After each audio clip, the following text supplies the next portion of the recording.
Well, man, it's I'm in your house, so thank you for inviting us here. Thanks for being here. Yeah, this is super cool. And I kind of want to take a note out of your book, and I want to read your bio right in the beginning because you get to introduce people all the time, and everybody knows who you are. But there's some stuff in your background that I don't think a lot of people know, and I want to cover some of that today. So, Shawn Ryan's a former Navy SEAL with multiple deployments to include both Iraq and Afghanistan.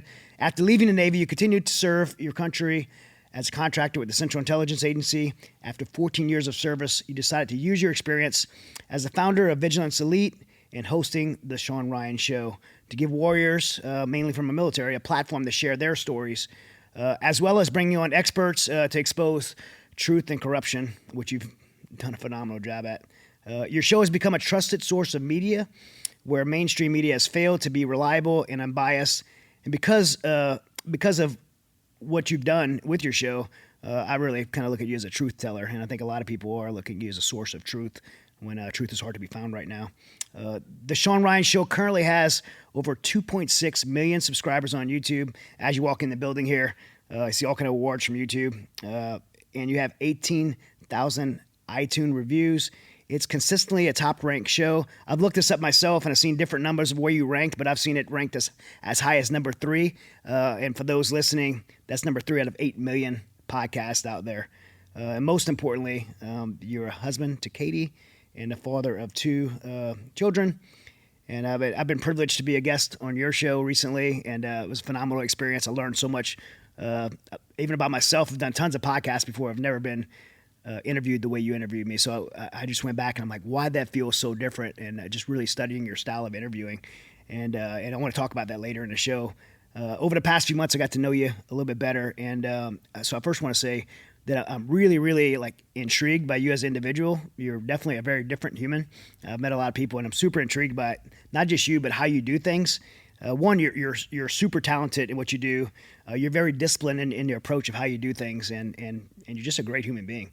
So I'm super excited about this interview because I really want to dig into the why on some of those things and learn a lot more about you. Great intro. Thank you, man. Yeah. Well, your episode's one of my favorites. Really? Yeah, absolutely. Absolutely. That's awesome because that was one of my questions today. Was what's your favorite episode? And I didn't think you'd say me, but you're up there. You are up there. It's I will say I think my favorite episode of all time has to be Ryan Montgomery, just because that kid just came out of nowhere. I just asked you about him. Yep. Because he's someone I'd love to talk to. He's phenomenal. The amount of kids that man has saved is it's nobody will ever know. Right. He's another great human being. I can't wait to connect you guys. Well, that's what podcasting does, right? It brings you as an interviewer together with someone that has amazing skills and talents and doing great things, and now you expose it to the audiences. And a lot of stuff he was doing wasn't getting the notoriety it deserved, but by coming on your show, being exposed to audience, didn't it forced the FBI to take action, right? I mean, that's kind of what I think it raised a lot of eyebrows in the government all of a sudden. Yeah. It's kind of funny because he tried to get that info to him at the beginning. Sure. But, they said, well, maybe we should arrest you. And then it came out on this show and they were like, whoa, right. Maybe we should talk to this guy. But mainstream media. Maybe we should do our job and save kids. I don't know. Yeah, that'd be a good thing to do. Or just, instead of going after American citizens and patriots. Good job, FBI. Yeah. Well, I'm glad. This is why podcasts are so important because the mainstream media is just not bringing stuff like this to the light. Yeah. And thank you for doing that. And I can tell you from my experience as a guest on an episode, it really impacted the work that I do at Mighty Oaks Foundation. I've been on lots of shows, and we get donations for being on different shows. But we had over $300,000 come in to Mighty Oaks to donate to veterans and military active duty and first responders, the programs that run at Mighty Oaks. Over $300,000 came in that claimed attribution to the episode I was on your show. Oh man! So that was phenomenal, and so thank you for giving us that platform. Additionally, if I go speak at an event or church, we'll get maybe 5 or 6 veterans or first responders apply to our program at Mighty Oaks. We get about 1,000 applicants per year, which is a lot for a nonprofit organization that does the kind of work we do. but we had over 200 applications. I took some pictures and sent to you. We had over 200 applications that people on their application said, I heard Chad on Shawn Ryan Show, and I'm applying for this program. I need help. Oh, man. And so, I mean, that's 200 lives saved, families restored, legacy insurance for eternity because of that. So, yeah, it was pretty awesome. You're doing incredible stuff, man. Well, it's awesome to see it. Well, again, thank you. And one of the things, another kind of move I'll take out of your playbook is I usually do gifts at the end of the show. But yeah, I'm trying to follow you, get a little mentoring from watching you from afar, and you're giving the gifts in the front of the show. So hey, I got some gifts for you. I can't wait. I love gifts.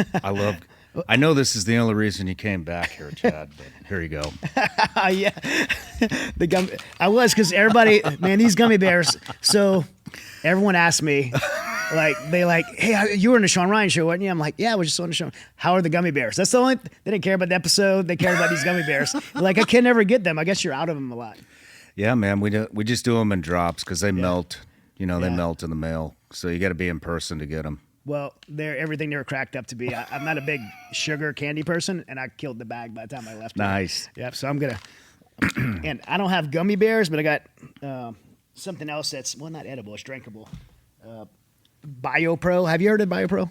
You told me about. I told you about it, BioPro. So yeah, so Dustin, owners of BioPro, wanted to get some of this to you. A daytime one, nighttime one. I don't promote supplement stuff because I typically don't take any supplement stuff. And I had friends that were pushing me for ever to try this. And I finally tried it. Greg Lappin, Greg Anderson. If you probably know who Greg Anderson is. And Josh Guerrero. A bunch of jiu-jitsu guys were really into this BioPro. And so I tried it. And man, I have not, Eddie Gallagher, I gave him some and he just posted about it. I could not sleep more than 4 hours a night. As soon as I took this, I was sleeping 9 hours a night. So I'm sold. And Mark Green, team guy, Eddie Gallagher, both of them had the same experience and results. So some BioPro for you. What does the daytime one do? The daytime one's it's basically what it does is it's not bioidentical. It's bioavailable that comes from the velvet off of antlers, and they take that and it makes and that is put in this. So when you take it, it kicks off your own HGH levels and helps you with recovery and libido and energy, clarity, mental clarity. And then the nighttime one, it's just for rest and recovery. I'll take all the libido I can get. Yeah, exactly, right? Especially comes from a deer, like a wild buck. Gators, the guys at Gators love you. And I'll let you look at these later. But these are the Deltas. And then we had some shooting glasses for you as well. But I know you're super familiar with Gators. Thank you. They've been around the military for 35 years. And man, before I started working with them, I wore them for skydiving, for shooting. In Ukraine, I had all my guys wear them in Ukraine because of the ballistic Gators are phenomenal, especially with the aluminum frame. Very cool. Yeah. And made in America. Made in America. Love that. Yeah, they're made in America. And speaking of made in America, Vortex Optics. I got their swag on right now. Oh, too. Man. This is I feel like this is Christmas, not a podcast show. So, man, okay, here we go. I'll let you open it. So this is the Razor. Whoa. Scope. It's their long rifle scope. It's phenomenal, man. Dude. Whoa. I just spent a week at their headquarters, and obviously everything that makes American made. They just landed a DoD contract to make optics for the U.S. military and the British Ministry of Defense. I was just blown away going through. You got to go take a tour through their factory. It's incredible. Shamus Terry, who runs, he's VP of Vortex. They're just incredible people. Work a lot with Smith & Wesson, and so I love their stuff. Wow. Yeah. And so the rangefinder that goes on top of this thing that we're gonna get for you as well.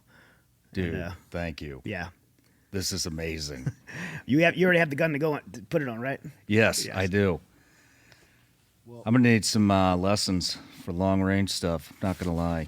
Yeah, well, I could give lessons on a lot of things, but not on that. I need to be a student right next to you. And so one more. We should do that together and film it. Let's do it. So one more. This is from our friends at Smith & Wesson, and this is a beast. Oh, yeah.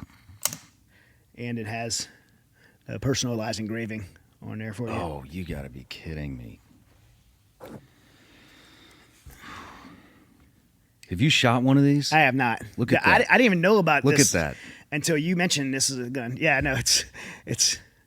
Dude, I just got tired of, I mean, look at that trident.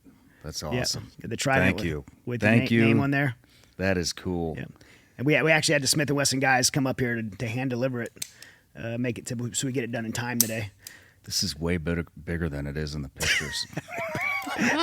I'm worried about your wrist. Dude, I just got, we've been around, striker fire, black guns for, I don't know, 20 years plus. I mean, revolvers, there was a phase where revolvers were not cool, right? Yeah. I don't want a revolver. Revolvers aren't cool. And now. Dude, I got one. I was bored. And I got one. I just went and picked one up, and I was like, "This is awesome." So then I just started getting revolvers, and I saw this one. This is labeled the most powerful handgun in the world. That one is. Yeah. Well, I think it's on Smith & Wesson's site. The most powerful handgun in the world. Now I have one. Now you have one, yeah. I'll tell you, of all the trash talking I said about revolvers, me and myself and Travis Kennedy, a team guy who's works with me at Smith & Wesson, we were shooting plates, and Jerry, Ambassador Smith & Wesson, he's a world record. I mean, he pulled his revolver and smoked us. No kidding. Yeah, I mean, he broke the world record, 6 plates, and what was it, Daniel? It's right at 2 seconds or something like that with the revolver. That's pretty badass. Yeah, he smoked us. Yeah. I bet it wasn't with the 500 Smith & was not with Wesson that. Magnum. No. It was not with that. It was a it was custom made 9mm. Yeah. In fact, Smith & Wesson just made one and I got it. So, yeah. So we have some great sponsors for this show. Vortex, BioPro, Gators, Smith & Wesson, and they just wanted me to thank you. And thank you. Yeah. So they're awesome. Yeah. And I'm gonna enjoy those gummies. So, man, there's a bunch of things I want to cover in our time. I want to cover your time as a Navy SEAL, CIA contractor, your family, the show, the Shawn Ryan Show, and just the why behind it, your faith and theology. I want to talk a little bit about the military-industrial complex. I think you and I share some views on that, and I just really want to pick your brain on that. And then I want to close up with talking about military recruitment and it's down, why it's down right now, and what are some things our country should be concerned about related to military recruitment. But I really want to start with your childhood because I think it's important for people to know who you are, how you came up, and just hear where this all started for you, and if your childhood actually played a role in who you are today. So, childhood. So, born in Kansas City, Missouri, and moved around a lot. My dad he had some kind of company where I think he would go into pharmacies that were at hospitals, would have him come in, and they would hire him to come on the pharmacies. Yeah. And so he'd go in, spend a couple of years, and then move on to the next job. So as a kid, I was just constantly moving around, and moved all over the Midwest, Illinois, Iowa, Missouri. Then he joined the Army, did a commission. He was an officer, did a commission in Germany. And then when we moved back, I think I moved like 10 or 11 times as a kid. And then moved back to this little farm town called Chillicothe, Missouri. And I think it was about 6,000 people when I lived there. And that's the longest I lived anywhere until here in Franklin. And that was, 7th grade to senior year. Okay. And I wasn't a popular kid, wasn't an athlete, didn't make good grades. Pretty much all I cared about from about 12 onward was drinking beer and chasing women, and in the occasional fight. But other than that, I mean, I really that was kind of it. I'd wrestled growing up. I wasn't like a superstar wrestler. I was tough, but never even made it to state. So you see that?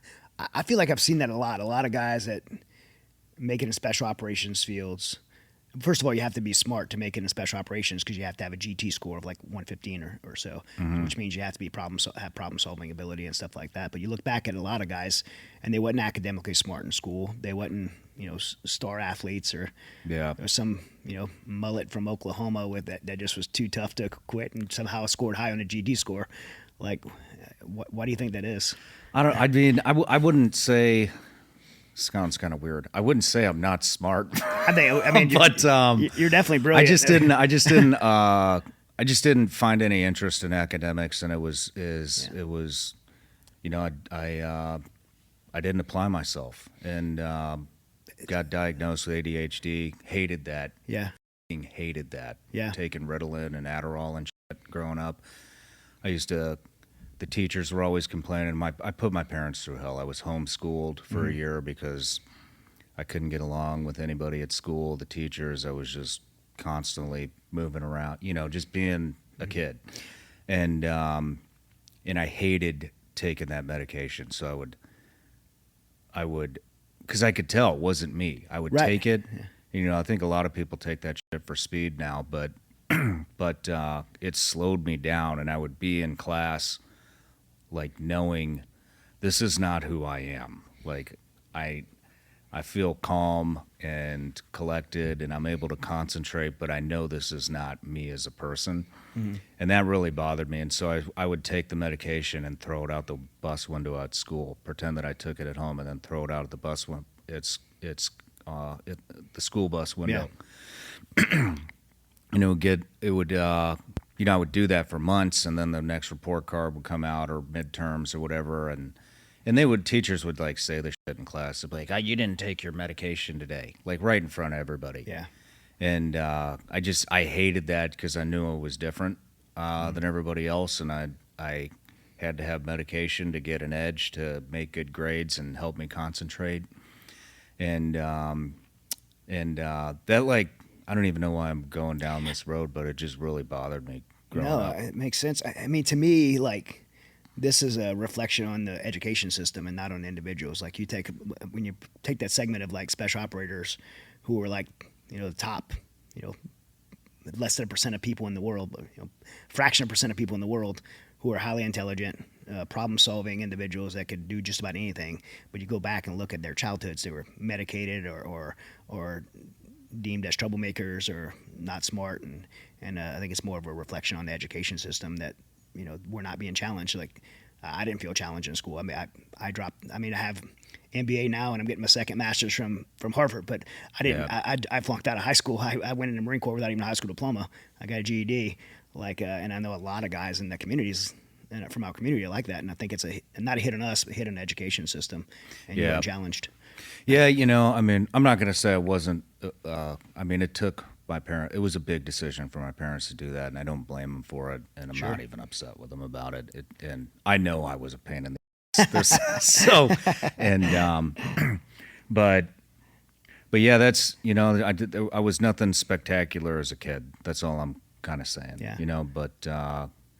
But great parents, like really close with my mom and dad and my brother and sister, and we're a tight family. So there was no like childhood trauma or anything like that. There was just, I guess the medication just, I was in like all these advanced math programs and this program called Odyssey of the Mind. I was super creative as a kid. Yeah. and like I said, really good at math, but once I started getting older, I just didn't care. Like, I just had no interest in math, anything academic, anything. All I wanted to do, up to a certain point, I don't remember. I mean, I grew up playing G.I. Joes and carving spears and making bows and arrows, and would go to Ace Hardware and buy saws and knives and shit like that so I could make my own weapons. And so I always had like this infatuation with the military life. And I mean, we're like close to the same age, I think. I'm 48.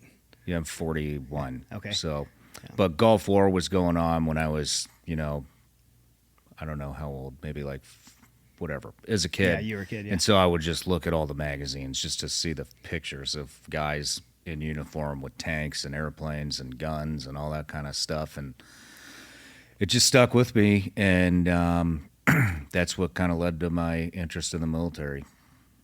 Well, fast forward to today, you've been a Navy SEAL, you work as a contractor for the CIA, incredibly successful with your podcast, like I said, number 3 in the world. But as your business, you have a phenomenally successful business. So what would you say to, a young kid who's like struggling on medication, maybe feeling they're not smart enough, they're being told that they're problematic, clearly they could look at you and see that you can be successful. But what would you say to that kid? Man, I would say, nobody ever believes this when you say it. I didn't either. But the only limitations that you have are the limitations that you put on yourself. Yeah. And so if you're constantly telling yourself, I can't do this because I have to take Ritalin or Adderall, to be able to be like everybody else, that's bull. That's right. Not keeping you down. Didn't keep me down. And this guy's podcast is already way bigger than mine. Who cares? Like, you're just starting, and man, I'm getting off track, but another thing that I would like to say is, like, one thing in business that I was always doing is waiting for like that guy to come and be like, let me show you how this is done, Shawn. You know what I mean? And like mentor me in business or be some type of angel investor or, somebody that like comes and backs what I'm doing. That never happened. At least it didn't happen to me. Yeah. And so, and I think a lot of people fall into that, they're Sure. waiting for like the money to come in or they're waiting for the mentor to come in, and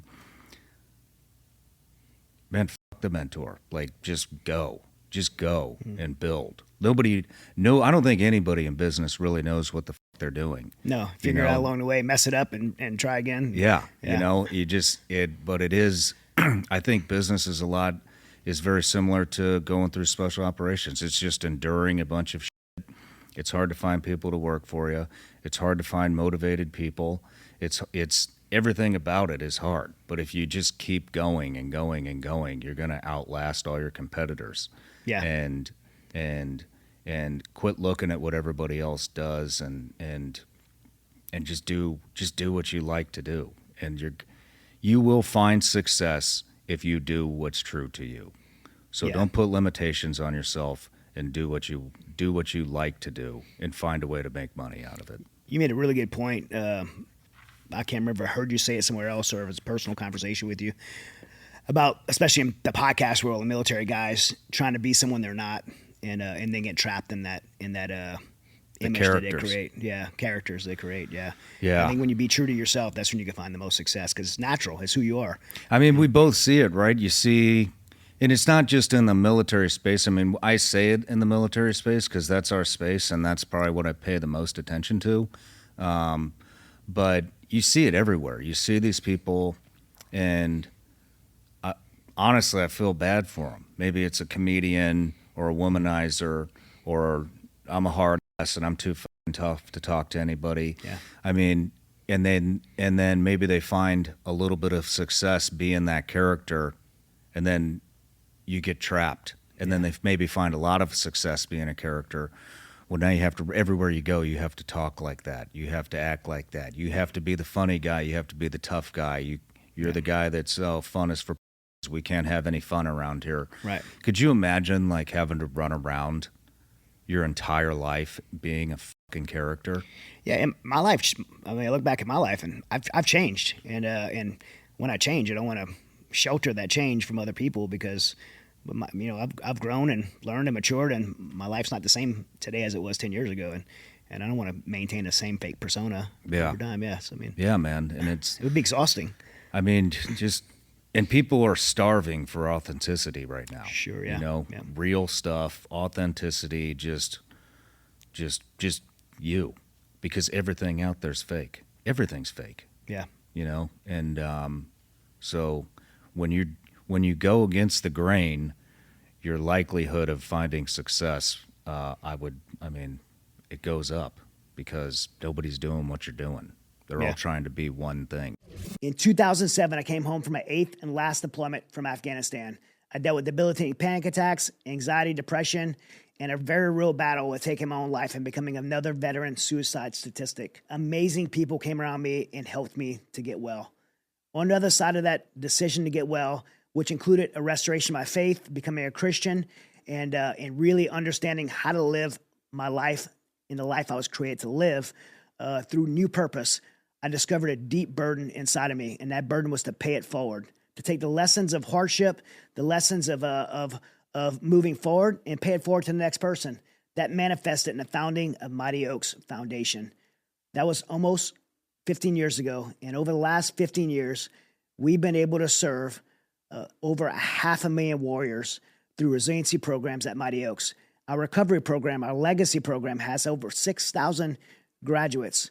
This year, we'll serve over 1,000 people at our recovery programs and pay for every single active duty service member, veteran, first responder, and spouse that wants to attend, including airfare for their travel.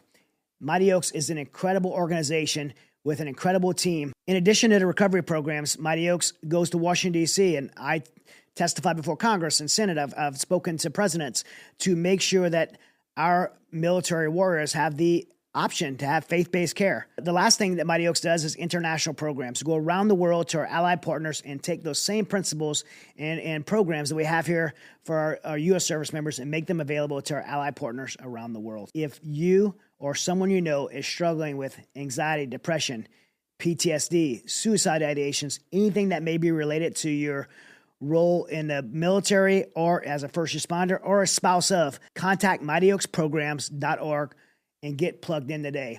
You don't have to do it alone. You were never meant to do it alone, and Mighty Oaks is here to support you. If you want a great organization to support, mightyoaksprograms.org needs your support. We'll do $8 million in programming for free this year to our military and first responder communities, and we need your help to do it. Our warriors deserve a grateful nation to welcome them home and provide the support they need to move forward in their lives that they were created to live. Thank you. So you go straight from high school to the Navy. Why the Navy? What it was a lot of people become SEALs or Recon Marines or Green Berets because it's lifelong dreams. This is lifelong. I know you said you played with G.I. Joe as a kid, but was being a Navy SEAL a lifelong thing for you? No, nobody else would take me. So I don't blame them. Yeah. But no, I wanted to. I can't remember exactly what I did first, but I think I talked to the Marine recruiter first. Yeah. And was like, I just, all I knew is I wanted to be in some type of special operations, not even really knowing that everything was under an umbrella, right, yeah. Except the Marine Corps wasn't under that umbrella yet, right? Right. But, I'd heard about reconnaissance, I'd heard about Rangers, I'd heard about Green Berets. I saw a couple of Rangers and when my dad was in the military. And I just wanted, all I knew, man, is I wanted to go to war and in some type of a elevated unit, right. That's not just a entry program. And went to the Marine Corps, and they kind of politely laughed me out of the office. Yeah. And like, oh, recon, right? Okay, what are you, like a $110 soaking wet? Yeah. You like a $112, but because I wrestled 112. But then I went to the Army, couldn't get in anywhere. I was like, well, go infantry first. Marine said the same thing, go infantry first. And I didn't want to do infantry. And the Navy recruiter was right down the hall from the Marine, stuck his head out and was like, hey, have you ever heard of BUDS? Have you ever heard of the SEAL teams? And I hadn't. And so he gave me some material to look at and went home. Yeah. This is early days of the internet. So it was watching Bud's Class 234 on Discovery Channel. Luis Rivera was a class leader. He works for Mighty Oaks with us. I don't know if you No kidding? Yeah, he works for us at Mighty Oaks. I just interviewed this guy, Brad Geary, who was in that. We need to talk about that. Okay. That would be an interview for you. Okay. Anyways, so yeah, I went home and just did a bunch of studying on it, and I was like, holy shit, these guys are awesome. I want to do this. And then the movie Navy SEALs with Charlie Sheen. Oh, yeah. I watched everything, man. Anything I could get my hands on. The telemarketer headsets on. Yeah. They would give me reading material, but I would just look at the pictures. Yeah. And then, but that was it, man. Once I started kind of watching those videos and read a little bit and looking at pictures and all that, I was like, this is what I want to do. And they had that program, the SEAL Challenge program, where you could go right in, yeah, and at least try out for it. So that's what I did, and definitely wasn't going to cut it in school, being a party guy, and so yeah, I joined. I think I graduated into May, and I was out the door July 3rd. Yeah, it's pretty quick. Yeah. Yeah. How old? You're 18? 18? Yeah. Yeah. Yeah. It was 17 for me. So nice. Yeah. I turned 18 in Marine Corps boot camp right there in San Diego. Yeah. Nice. But yeah. So you go to Buds. You had a good experience at Buds, or like great experience. I mean, make it through. No injuries. No, I didn't have any. I didn't make it through the first. I made it through, but I got rolled all the way back to 1-1 day. Okay. So we went through Hell Week. I still like to party. Yeah. Still had a booze thing, and I got a little cocky after Hell Week. I was like, oh man, I made it through Hell Week. Nobody get that.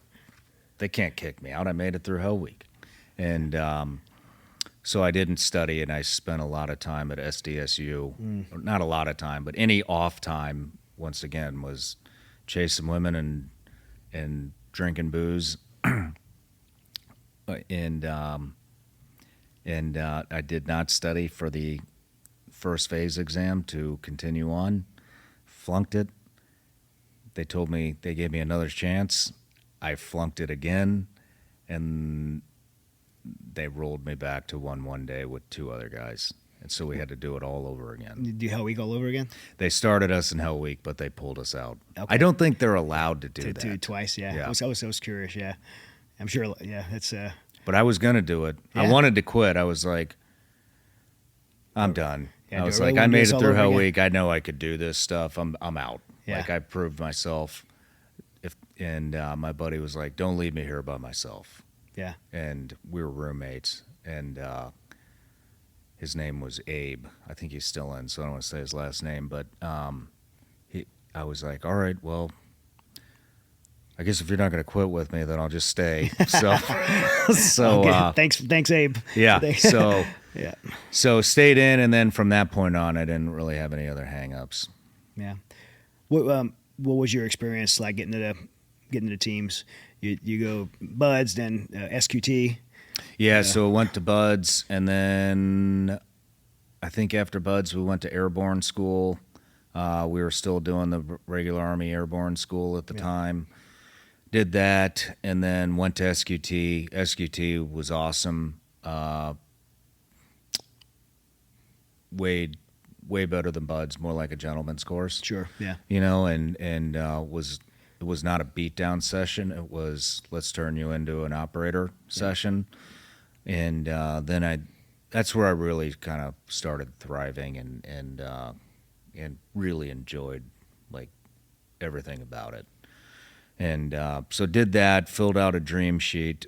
They gave us a dream sheet where what teams we wanted to go. I wanted to go to Team 4 still, even though Afghanistan and Iraq had kicked off at that point. Team 4, the South America team, right? Yeah, I wanted to go to Colombia to do counter-drug stuff.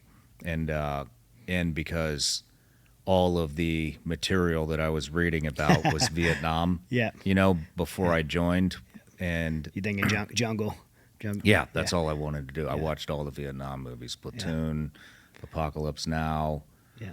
Those are like my 2 favorite movies. Probably watched them 1,000 times. and then I didn't, because I was young, man. I didn't know. I was like, oh, yeah, they're probably getting it all over the world. It's the SEALs. Right. We just kick everybody's ass. Assassinating cartel leaders. Yeah, it's not like that. Yeah. But an act of valor when they shot the guy and he falls back. Yeah, yeah. But didn't get team 4, got team 8, so I just put everything on the East Coast. They said the East Coast guys like to work harder than the West Coast guys, and that was kind of the assumption that I had, and that's kind of what the messaging was. If you want to be a West Coast guy, it's a lot more laid back. You can surf, kind of that lifestyle. I didn't really care about surfing, and I hated the West Coast. So, and I wanted to work. That's all I wanted to do was work and go to war. And wound up checking into SEAL Team 8. Yeah, and you deployed out of SEAL Team 8 for Iraq? No, I deployed out of SEAL Team 8 it really sucked, Chad. We were slated to go to Afghanistan, and then we got bumped and did a UCOM in Germany. Man, that thing's the worst when you're slated to go somewhere and you get pulled. Your mindset gets focused and you're going somewhere and you're pumped up. And really, it really disgruntled me. Which I probably would have stayed in longer, had I gone. But anyway, so we did the first one to Germany, and that was pretty much just continuing chasing women and drinking booze. Yep. And we did like a couple of things. We went down to Panama and did some stuff with the Panamanian Special Forces and Green Beret teams, and then we went into Haiti in 2004 when Aristide got pulled out of power. Did all the evacuation routes for the athletes in the 2004 Olympics in Athens, Greece. Pulled some sniper overwatch for a NATO convention in Istanbul, Turkey. But it was just it wasn't challenging. It was all. Yeah. Looking back, it's pretty bullshit work. And then came back, got surged over to SEAL Team 2. Actually, that deployment, that's why we lost Afghanistan. We surged over to Team 2. I don't know if you guys were doing this back then. You might have been over at Dam Neck already, but they just needed more guys in country, so they did this big surge. Yeah. Kind of funny, right? We need more guys in country. Go to Germany. Yeah. Cute. But anyways, we came back, went to Afghanistan. Still didn't really do like a whole lot in Afghanistan. We relieved the Red Wings team. Okay. Got another thing that disgruntled me with the Marine Corps asked us to piggyback because they were going to go clear that whole valley out. Right. And which would have been like the dream op, right? Sure, yeah. Like you just killed all our guys, wiped out an entire platoon. We want revenge. We want to go in and kill these guys. And our command master chief he didn't want us to do it. So he pulled us from the op, and which everybody in the platoon was like, yeah. You did what? Why not us? You pulled us from the op? Yeah, we're going to go work in Kandahar with the Kansoft guys. We're like, all right, whatever. So we go down to the Kandahar and to work with the Canadian Tier 1 guys, which those guys were awesome. But we did a couple of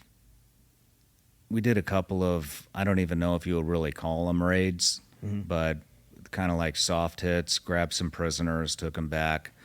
But it just wasn't like, I was like, man, I didn't really, I came here to fucking go to war. And like, this is just a bunch of rules and stipulations and politics, and this admiral's in a pissing match with this general. This isn't for me. It's like, I came here to serve my country and go to war, and I'm getting tired of these people telling me you got to earn the right to serve your country and earn the right to go to war. Great. Sorry that you joined in the 90s and there wasn't shit going on until now, but I came here to go to fucking war. So put me in war or I'm leaving. And that's the attitude that I had. Probably not the best attitude, but it was not the best attitude. Looking back, I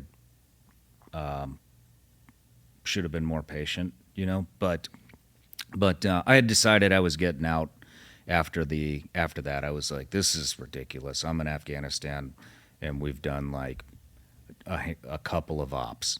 I'm done. Yeah. And so that political pissing match I was talking to you with the Siege of Sodaf and the Admiral, and I mean, I'm an E5. This is way above my level, but that's Right. basically what it was. And they kicked us out of Afghanistan. So they sent the whole platoon home, and I told my chief, I said, look, I'm not going to re-enlist. This is my last pump. I would like to finish it out with our sister platoon that's in Baghdad. And he was like, I got great news. You're going to be able to finish the deployment, but we're going to send you to Germany. And I was like, I'm not even, I had to extend my enlistment to do this. And I was like, I'm not extending my enlistment to go sit on my ass in Germany and drink beer and chase women again. Like, send me to Baghdad or just send me home. So they did send me to Baghdad to my sister platoon, and we did get after it there, and got to do some sniper stuff. Wish I would have had that vortex optic you gave me. But and some classes on how to use if I knew how to use it. But now we had an awesome OIC, and everybody, all of Team 2 was slated to basically do a protective detail for the Prime Minister of Baghdad, which is, again, like boring-ass work. Right.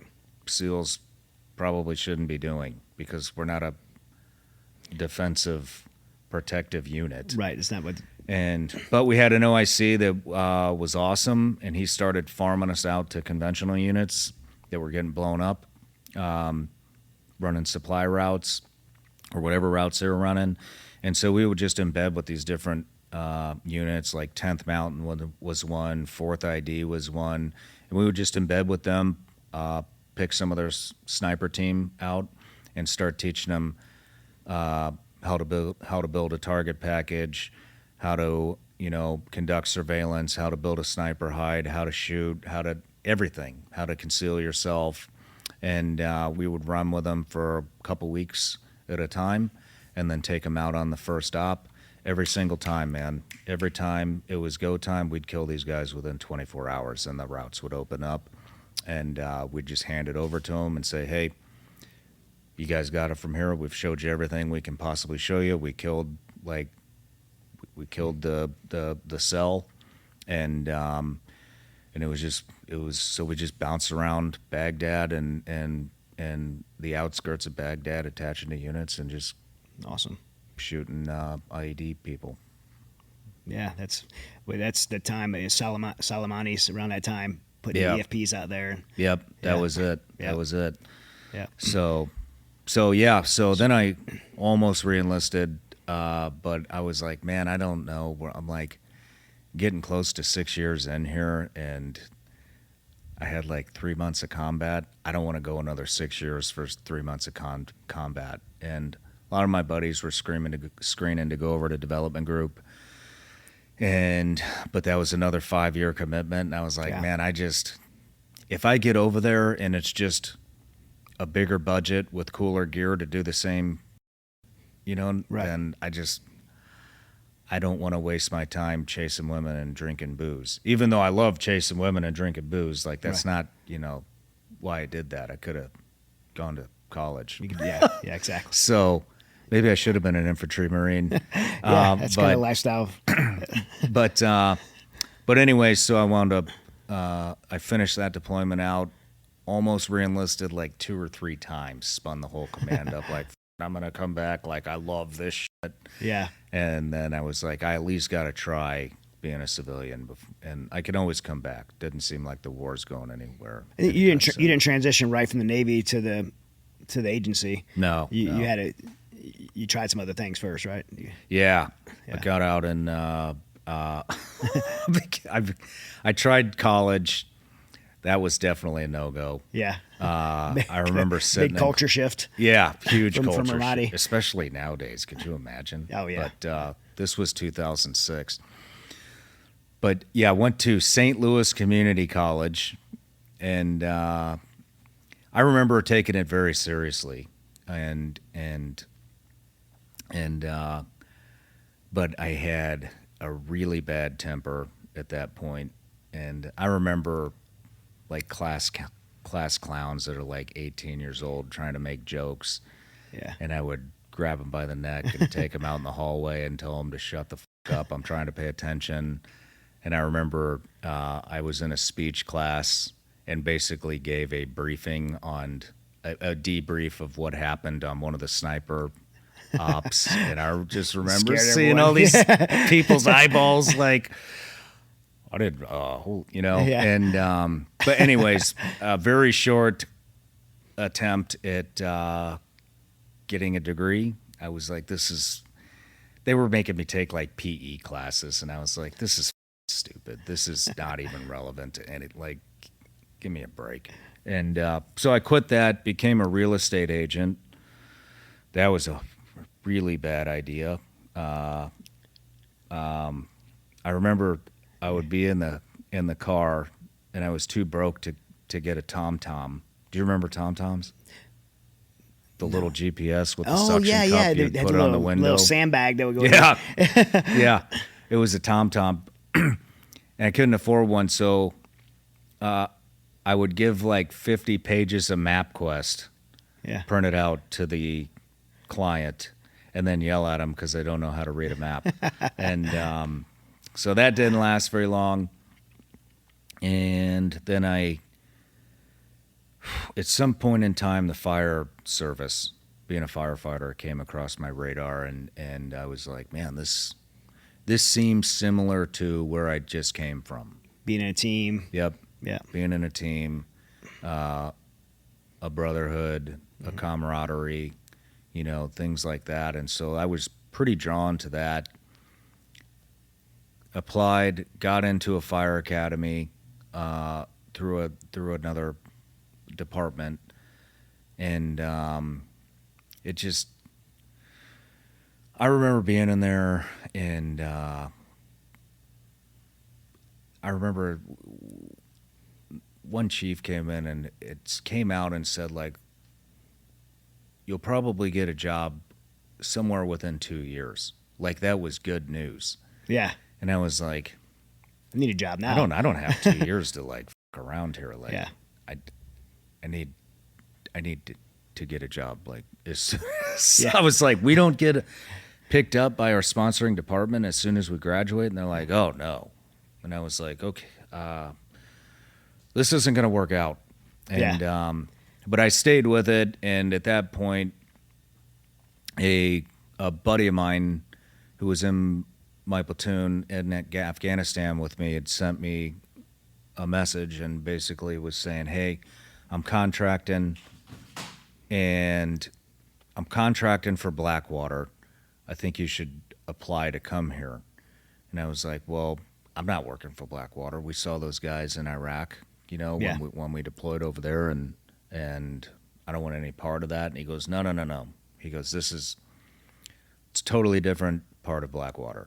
And he's like, I can't tell you much about it, but everybody has to be special operations, come from that background. There's no like slip knots. And why don't you just give me your resume, and I'll turn it in, and we'll see what happens. So I was like, all right, well, if he's telling me this, then I trust him. And so I gave him my resume, didn't hear shit.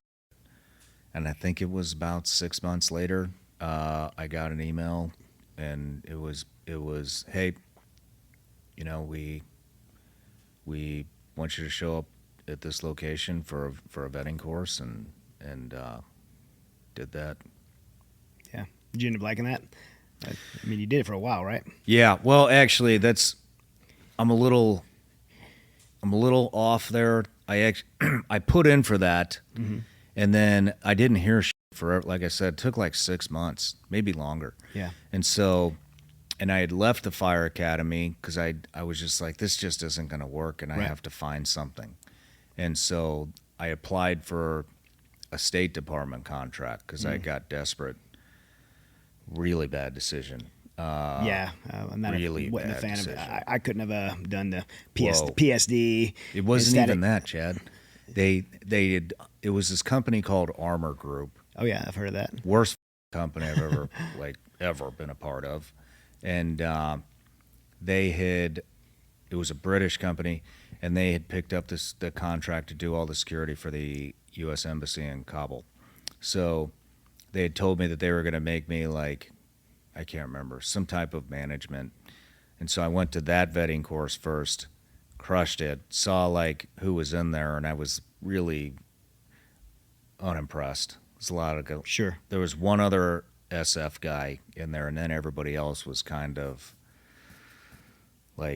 in the Army for 3 days or Bank of America security guard. Local law enforcement. It was bad. Yeah. And we deployed, and they put me at the front gate on the embassy. Oh, man. And I was like, get me the fuck out of here. Yeah. And then they were like, oh, well, we'll put you on this HRT team thing, which was the embassy, I can't remember, some type of response unit. And that was just as bad. And so I didn't last long. It was 2 weeks. And I was like, get me out of here now. And it was right at that time. I had also applied for the NSA's contract. Mm-hmm. And so both the NSA and the CIA contracts had kind of come to fruition. Both of them wanted me. And I didn't know it was the agency at the time, but I wound up going with them. I can't remember why, but it was Blackwater and MVM at the time, and so I went with Blackwater because that was my buddy. He always Sure. hey, if this guy's here, he's vouching for this. I'm just going to do that, and so yeah, I went to the course and made it. Yeah, and you were there for quite some time, right? Yeah, I think it was 8 years. Okay. I spent there. Hey guys, 10 years ago, I had found myself in a position to where, investing in Mighty Oaks and all the different things I'm involved in, I had found myself not prepared for retirement. And I went to my friend Ryan Wheelis at Allied Wealth. He had been a longtime supporter of Mighty Oaks Foundation from the beginning. He's one of our first donors to Mighty Oaks and has been a friend for a long time. And I really trusted him. And he has helped me build my retirement and invest in my future through his company, Allied Wealth. He's one of the smartest guys I know when it comes to wealth management, and has taken money that I had stuck away in 401ks that was not really producing and made it produced tenfold. And I'm so happy with the results for me that I asked him to partner with this show, and he is a partner of this show now. And we want to not only let you guys know about Allied Wealth, but we're going to be doing some special episodes on wealth management with Ryan helping co-host them. I say co-host. I'm going to be asking him questions, and we're going to be providing you information on how to best manage your wealth. So if you're like me and you need someone to help you with your retirement, with your investments, with just your overall wealth management, go to alliedwealth.com and meet Ryan and his team to get you set up. The world is a turbulent place, and financial markets are up and down, very unstable, and a lot of people are scared. One of the things that you could do to prepare for the future and bring a peace of mind and bring financial stability for anything that may go wrong is to invest in tangible gold and silver coins. I personally believe that everyone should own and possess in their hands, in their home, in your personal possession, gold and silver coins, as well as some lead for that doomsday apocalypse. But you could get good quality gold and silver through our friends at Midas Gold Group, a veteran owned by a Marine Corps veteran, James Clark. They are my go-to and who I buy my gold and silver from. You can go to MidasGoldGroup.com. If you mention my name, you'll actually get some free silver. So MidasGoldGroup.com, get your gold and silver and be prepared for anything that may come, regardless of a financial market crash or, God forbid, something goes unstable in our country, and we need to have that on hand. Make sure you're prepared. MidasGoldGroup.com. You mentioned before you had a suicide attempt. Mm-hmm. What brought you down? Was that your rock bottom? What got you there? Oh, yeah, I guess that would be rock bottom. I don't know exactly what it was that got me there, but I don't even remember that, but like that night, I remember being at the bar, and I had just done like this series with Flex Lewis and this guy, this UFC, not UFC, but like, what do they call like the farming, the feeder circuits maybe? Oh, I don't yeah. know. Just like just feeder organization. Yeah. So he was fighting for that, and I had come on to like film something with them that had to do with tactics and guns and I think I just felt like so irrelevant and so worthless, like it felt like no matter how hard I tried or no matter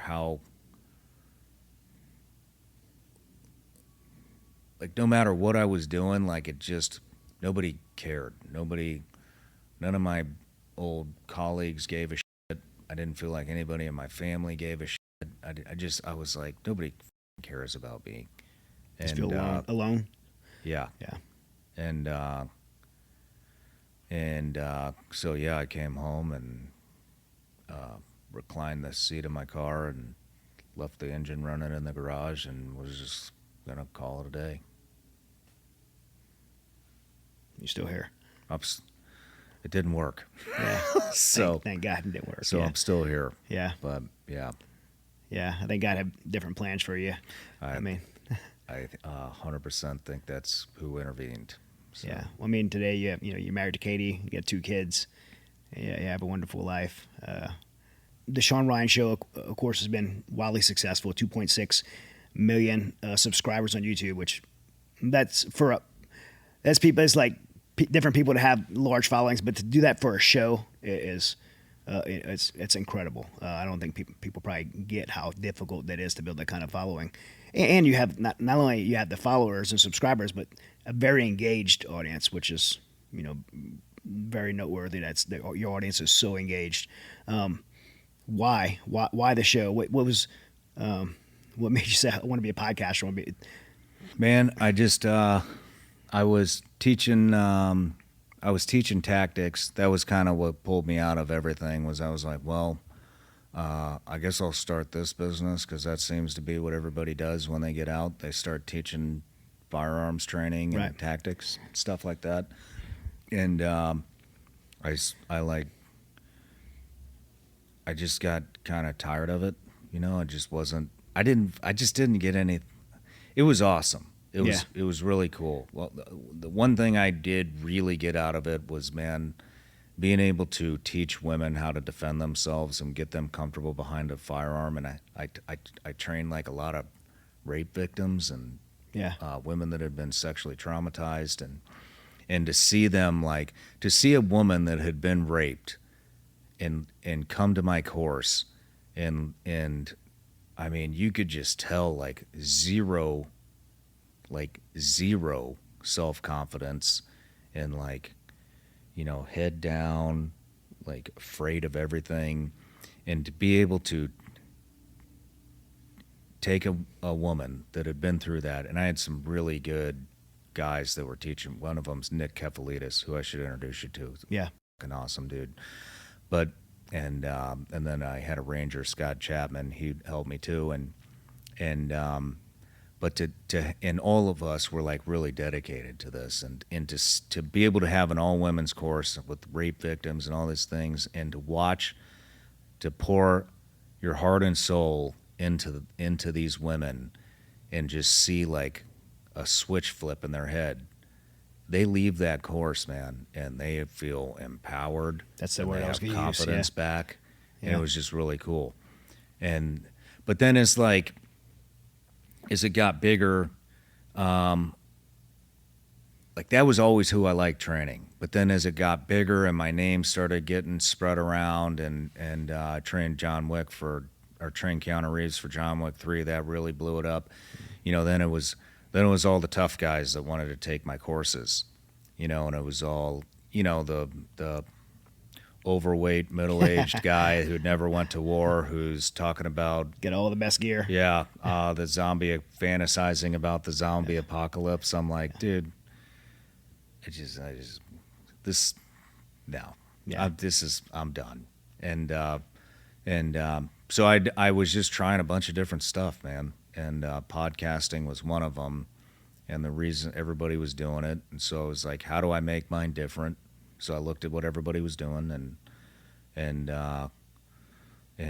so I pulled all the equipment out of the shots, and I wanted a really relaxed environment, like you'd seen, or experienced, and I just once again I got tired of the talking heads on TV documenting history. It's like, well, were you there?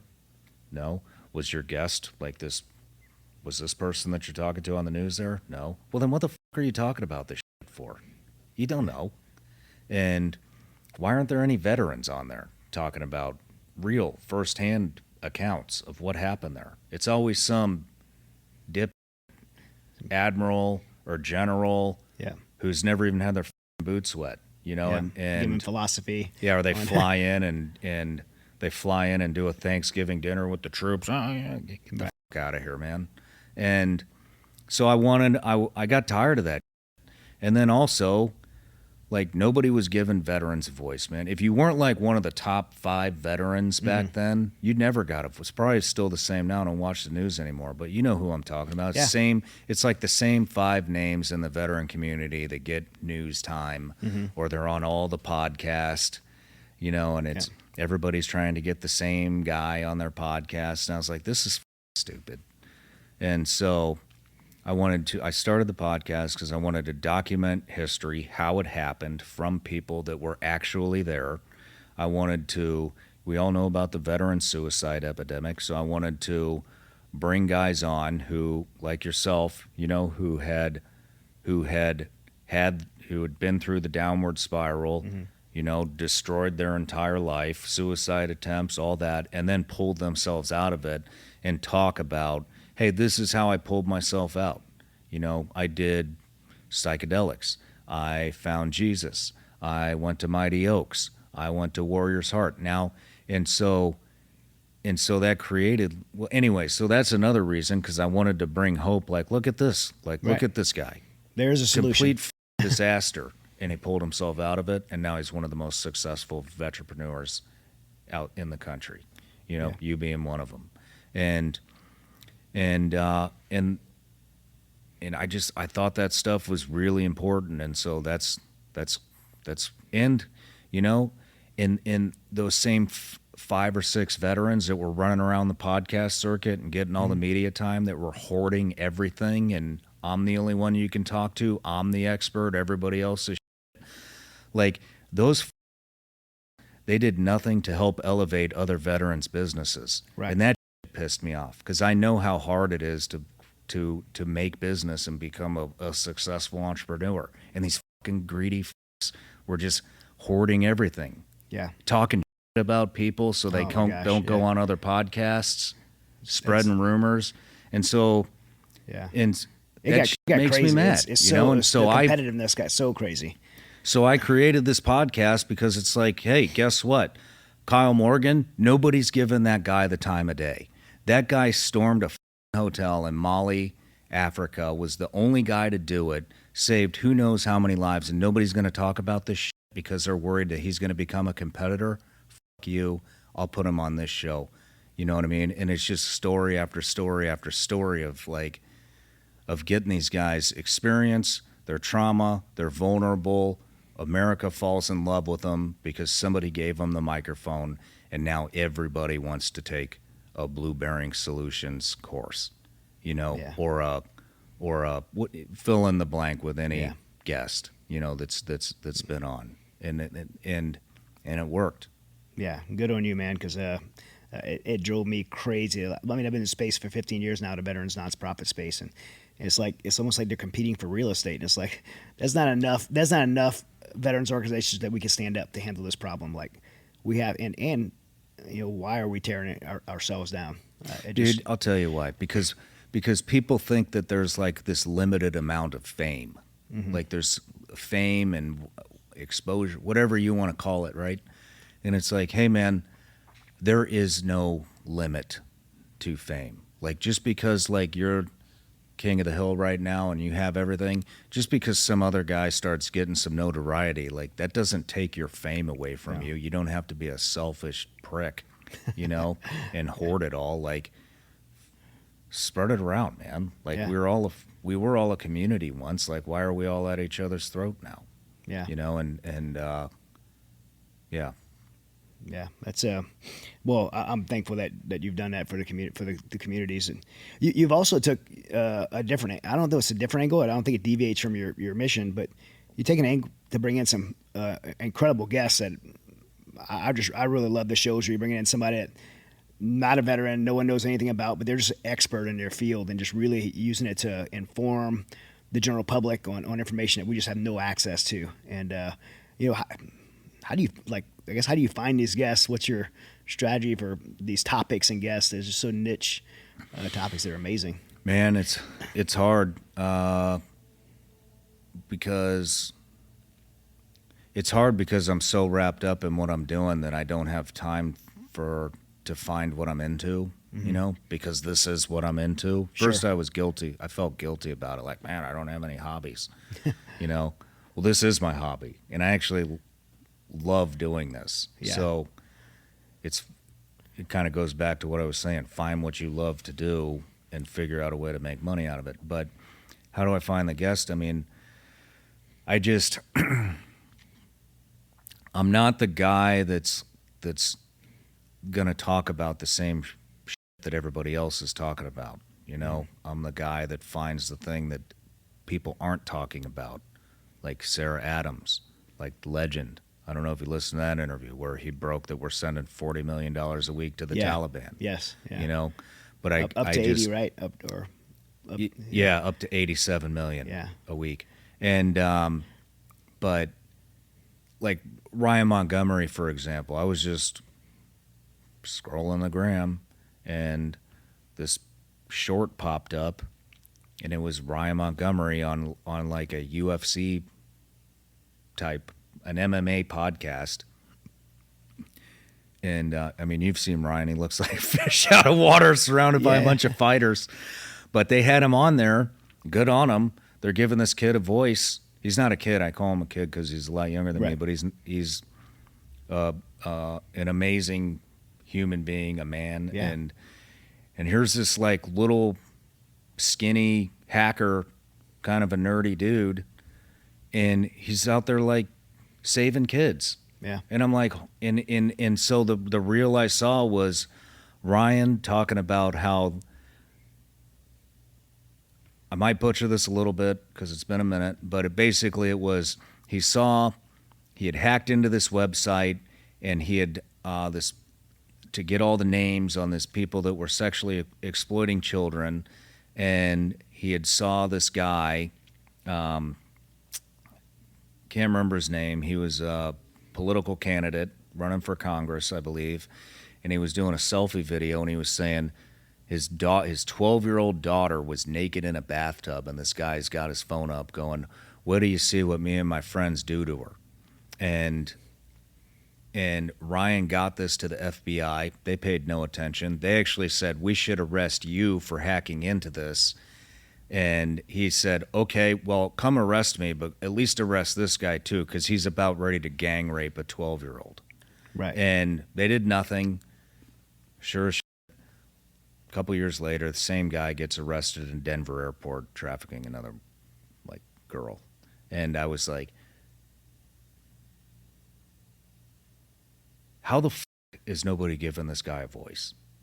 Yeah. Like, what is happening? Why the f*** isn't Fox News or CNN or MSNBC, like, how they have people that do this shit, right? They go and find stories, or even like journalists are using Substack now because what if they don't fit the narrative? I'm just like, how is nobody giving this kid a voice? Like the FBI like blew this f***ing kid off who's trying to save kids. Who had evidence? Yeah, so I tracked him down on Instagram. And it took me a minute, but I was like, hey, like I saw like what you're doing, and I really respect you, and like I want to amplify what you're doing, and I know I can do it. And so he came up, and well, the rest is history. But that's how I find them, man. Some people come to me, but normally I'll scroll social until I find something that I'm interested in, and then I'll start doing some research. And I got an amazing team that'll help me research and get in touch with people. And when I find something that I'm ready to go after, man, I don't stop. And so it could be a subject or it could be an individual, but it's whatever I'm passionate about at the time, and I'll grab them, get the story out, and then I'm on to the next thing. Because what people do is they dwell too much on certain topics, or they beat it to a pulp. Like, I'll give you an example, like J6 stuff. Right. Like, there's all kinds of people that want me to cover J6 stuff, but man, I'm not. Like, everybody's covering it. What am I going to say that's not already been said? Right. I don't have anything to say like that hasn't already been said. So I would just be going with the crowd. Like, oh, this probably, let's talk about this. No, let's talk about the shit nobody wants to talk about. Yeah. Yeah. I like that. That's why I'm interested in your show. For those that don't know, I'm in my late 40s. I'm holding off 50, and I'll never cross 50, by the way. If you come here 10 years from now, I won't admit 50. But I've lived multiple lifetimes. I have done so much to my body I've been an athlete since 5 years old in martial arts. I fought at a professional level, 20 professional MMA fights, international competition in Brazilian Jiu-Jitsu. I spent 14 years in special operations. I've done humanitarian work all over the world. I've skydived. I've done all kind of things to bang up my body, and I've had some pretty significant injuries, but I'm still going strong. I take care of my body, and I'm always looking for the best ways to do that. One of the things I discovered years ago was treatments like PRP and stem cell, and I started going to these places in the United States to get what I believe to be the best care for my body. And I got some results from them, but the results were never sustaining. And I had heard about stem cell therapy that was done overseas. And so I was very fortunate to connect with a company called BioAccelerator in Colombia. It's actually owned and operated out of Scottsdale, Arizona. It's an American company. The CEO, his name's Eric Scoffers. He's become my friend, an amazing human being. And I went down to Medellin, Colombia to BioAccelerator's facility, and my mind was blown and my life was changed. And I don't mean that for an ad here. I mean that literally my life was changed. I had major injuries from a broken neck from Afghanistan. I had a detached muscle from my groin. I had torn up knees, torn up shoulders, to where I was working jiu-jitsu and not even able to get my shoulders above my head. Had tremendous headaches from traumatic brain injuries, from concussions and different types of things that I had in the military and from fighting. I had some pretty significant injuries. 1 week there, and those injuries literally were gone forever. I am completely blown away and will be an advocate of stem cell therapy forever. I had a lot of questions. Is it ethical? The answer is yes. Is it safe? Yes. Is it professional? I've never been to a treatment facility in the United States that was more professional than what I experienced down in Medellin at BioAccelerators. So much so that I've actually volunteered now to be on the BioAccelerator board to make sure that veterans and those who have traumatic brain injuries and spinal cord injuries have access to this care. It is a complete tragedy that this is not available in the United States, but it is available at BioAccelerator in Medellin, Colombia. And I would encourage anyone that has the type of injuries that I've had to check them out. It's absolutely life-changing, and it's the real deal. Check them out, bioaccelerator.com. I was going to ask you earlier, but you said you already gave some of your favorite episodes. But I watched you being interviewed on Megyn Kelly, and you said something I thought was really interesting, because I walked away from my episode with you feeling like, of all the interviews I've done, and no one has taken me that deep before. No one's got me to talk about things at that level that I talked about. I mean, of course, we did it for a very long time, but your interview style was so different. You're kind of stoic. You ask a question and you kind of leave a void that the probably interviewee needs to feel like they need to speak. And I'm sure it's very intentional. I had to be very intentional. I actually did. You've heard I Am Second. Yeah. Okay. So I Am Second. So you should look at the website. It's all kind of interview style testimonials. They're typically about 15 minutes long. I've done 2 of them now. They take someone that has a platform and then they interview them about their story and put it out. But they do that very similar interview style. But you're not getting interviewed. They just get the one portion of you speaking. But that was the only thing I felt close to being interviewed by you. And then I heard you and Megan Kelly saying that you've kind of adapted your interview style from your therapist. That you said you kind of picked up the way she would ask a question and just let you talk. Yeah. And I've kind of picked up your interview style from that, and I thought it was super interesting. Yeah, I learned a lot from her. Her. And yeah. Yeah, so I need maybe sit down and have another therapy session with you one day. Do you feel like, I do from seeing, but do you feel like your part of your mission is being a truth teller? Or you feel like a responsibility to getting truth out there? Absolutely. Yeah. Yes. What do you think that mainstream media? I mean, we could do a whole show on this, but just so kind of wave topic. Why do you think the mainstream media is so adverse to truth right now? Because, I mean, why do I think the mainstream media is so adverse to truth? I think because because they're part of the lie. Yeah. And by exposing the truth, they're just exposing themselves. I mean, what do you think? I mean, I think about what you said with like Tyler Vargas, right? And the fact that Tyler Vargas was talking about his personal experience as a United States Marine, what the evidence is on his body, his wounds, his arm and leg is missing. Like in the mainstream media, discrediting someone, a United States Marine, who's firsthand testimony of something that happened. I think some of it has to do with ego too. Yeah. I mean, it's got to be. I mean, just look at people, man. Look at the president today. Yeah. Like you voted for a guy that's putting $40 million minimum a week into terrorists' pockets, and you still can't admit that is wrong because Right. why? Because your ego and pride. Yeah. Like what is that? And so by these news organizations reporting that, They're exposing themselves. they're exposing themselves, They and were wrong. they're admitting fault because they are so biased now. And we can go and say the exact same thing about the previous administration Sure. as well. Like, and that's one thing that I try to do is like I don't give a shit who you are. Like I think so many. I mean, I'd love to hear what you think about this. I mean, I'm newish to the Bible, and but I mean, what does it say? Like false idols, or don't follow false idols. Yeah, this be These people false idols, false either, prophets. like in this country, it's either Joe Biden's your idol or Donald Trump's your idol. Well, guess what, dude? Those are human beings, or Elon Musk, or Right. Jeff Bezos, or whoever, And it's like, dude, these are just human beings, man. Like, they can switch like that. Yeah. So why are you putting all your cards into one person? Second of all, these are elected officials, and the last time I checked, elected officials work for us, Public servants. right? Yeah. And if they're up, you should be able to call them out. And guess what? If that's your guy, he still needs to be called out. That's right. Like, you don't just get to ignore all the screwed up that the candidate that you align with is doing. Yeah. Because why? And it's just gotten so bad.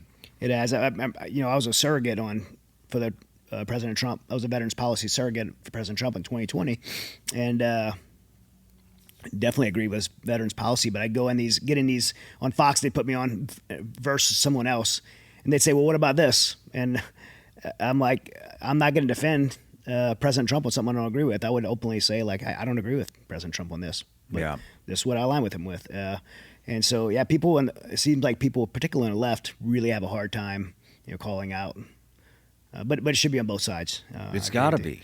I mean, you have to be able to hold elected officials accountable, man. Right. Just because you say something, like if I say, whatever, I lean conservative, right? I'm not a crazy hard right guy. And if you are, great, good for you. Yeah. But I'm more in the middle. Like I have actually views that are probably liberal. Not probably, that are liberal. Yeah. Most of my views are conservative. Some of them are liberal. But guess what? If I see Donald Trump doing something that I don't agree with, or if I see him doing something that's fucked up, like, I don't know, saying that he wants to bring Chinese auto manufacturing into the U.S., sorry, bad idea. I'm going to go public about it and tell everybody why it's a bad idea. I don't know, maybe China's our adversary and they're spying on us and they're buying on all of our farmland. Oh, it's to create more jobs. Oh, guess what? China has more robots than anybody else in the world. That's who's going to be doing all the auto manufacturing, not human beings. Okay, bad idea. Can we move on? But I get that, and then I get all these people like, you're a you know, and it's like, dude, I just call shit out when I see it, and that's it. Yeah. And if you can't handle that, then maybe you should shut your mouth. But I agree with you. I couldn't agree with you more. The you mentioned a conversation of faith, and we had this conversation a lot last time we were together. You had your pretty notable public conversion to your faith. I think Eddie Penny said he had been praying for you for a while. A lot of people had been praying for you.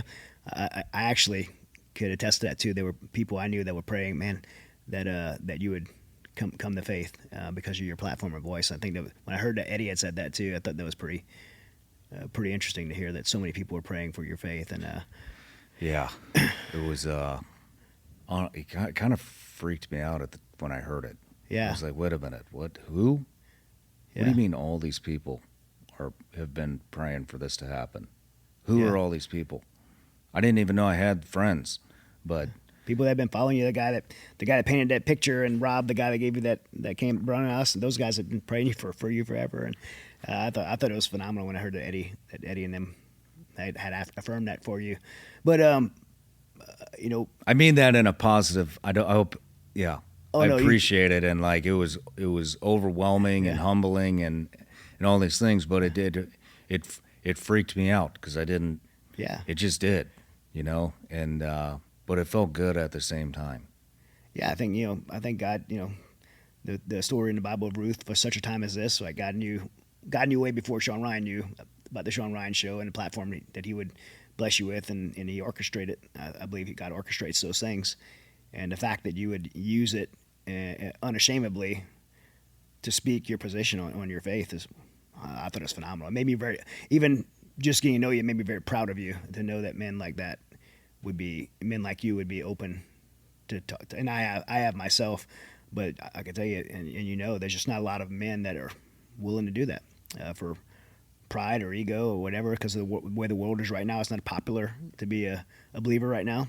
In some circles, it's not. I think it is popular. I think people would say it's not popular. I think it is popular. I think the world is looking for strong men who are not meek, but strong men that are willing to be men of God.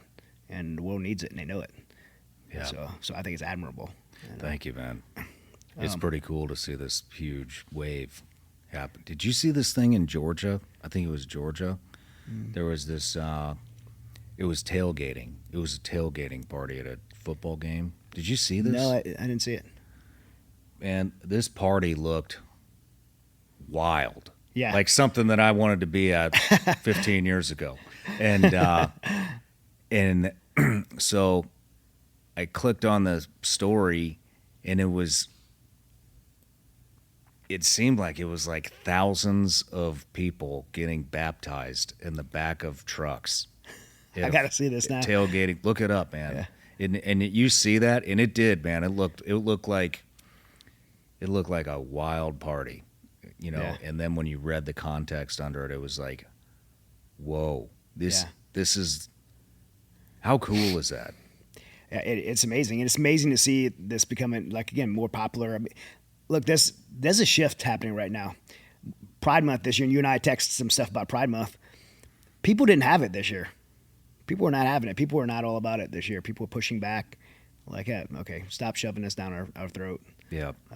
And so then on the righteousness side, the side, the people of God have really gotten an audience. Russell Brand, You follow Russell Brand? Yeah. Yeah, man, he's come out like pretty strong. He just got baptized with I think Bear Grylls baptized him, and I'm just really, as a Christian, I'm really enjoying it. But it's going to be a fight. It's going to be a battle back and forth in the public light, and there's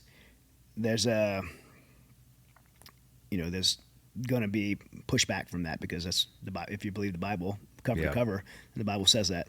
Yeah. And so guys like you and I need to know that we are going to have pushback for it. It's just part of the process, and we just need to stand firm. Are you getting any pushback yet? I kind of entered this space. My platform kind of entered from the faith side, and now and I went from speaking primarily in churches, and then all my digital content was primarily Christian content. I went from being an MMA fighter, like a top 10 ranked MMA fighter, to that, but my bigger platform, digital platform, and speaking was in the church side, and I went from there to speaking corporately, and from there to doing secular media and stuff. And now my podcast, now it's not a Christian podcast. I mean, I'm always going to have, part of my pillars is one of them, my Christian worldview. But I want to be able to speak to people that don't share my faith. I want to be able to talk about topics that aren't relative to my faith. I want to have a wider net than just my sphere of influence in my faith world. And so I think I'm going the opposite way. And so who I'm getting more pressure from would be the Christian side. Interesting. Who are not the secular side. I'm getting more pressure from the Christian side, thinking maybe the accusation that I'm walking away from my faith, which I'm not, by the way. I've never been more grounded in my faith before, ever. But it's very important to me that I don't share my faith. I'm not just preaching to the choir. I'm getting out. I mean, if I have a choice when I go speak on these military bases, and I've spoken to over 500,000 troops now, and I call the base calls me and requests me to come. Usually on a phone call is the commanding officer that requested me to come, and always because of my background, they always put the chaplain on a call, and they ask me they start planning an event, and I say, well, the first thing I want to make sure is this isn't a chaplaincy event. Yeah. Because if it's a chaplaincy event, now it's not mandatory. People come, and when people hear it's a chaplaincy event, they won't come. I want a mandatory event by the commanding officer that everyone has to go, and it won't be a faith event. I'm going to speak about my faith from my personal testimony to faith. I want to talk to everyone. And I think that's a good strategy. Yeah. And I think that people, like, they don't get that there's a process, and that if you go too hard in the paint in any particular topic, then you're just going to pigeonhole yourself into an echo chamber. And that's happened in politics, like we had discussed. Yes. That's happened. I mean, it's probably always been in religion, or what do you call it? Do you call it Christianity? I think Christianity or religion. I think religion in general, if you go outside of Christianity. But, and people, like, they don't like you. They want you in that bucket. But they want you in their bucket is what they want. Yeah. And so, like, for the Christian community that's getting on your ass about leaving, it's like maybe a good way to describe it, because this is what I do with everything that I do, is I try to, like, cross bridges. And so, hey, think of it like this. Just because we're not talking about Christianity every single show doesn't mean we're not about Christianity, but you have to build a bridge. And so maybe a good way to describe it is, hey, you know what? I'm going to do content that's going to build a bridge into people that we're not reaching, because that's the whole point, right? To hit people that you're not reaching. So how about this, Christians? I'll go recruit them, and then you educate them. How about that? Does that work? Can we do that? And same with politics. I'll go recruit them, and you educate them. Like, I'll go find the new people, the new blood, and I'll bring them in, and then you guys educate them. Because you're not doing a good job of reaching people, because you're talking to the same people every single time you get the mic. Yeah, that's the way that the body of Christ should work, right? There's different people that are going to do different things, and I've always at Mighty Oaks, I've always been probably the best person within our organization to go out and reach people and bring them in.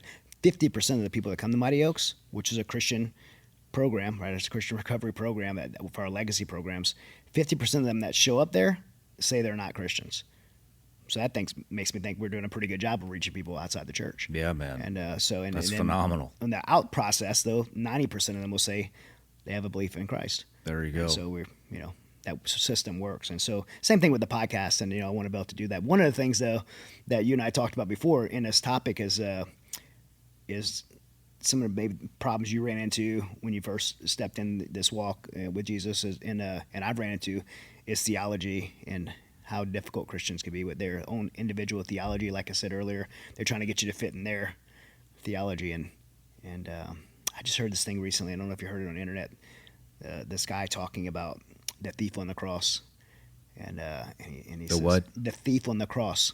So Jesus is on the cross being crucified. He's dying. There's two other people on each side of him. There's two other criminals that are being crucified, and one of them's a thief, and who, if you know the whole story, right? He says, "Today you'll be in paradise." So this thief is going to heaven, and so the question to all the dogmatic theologians out there who try to get you to fit their boxes: how does the thief on the cross fit your theology? Right? He never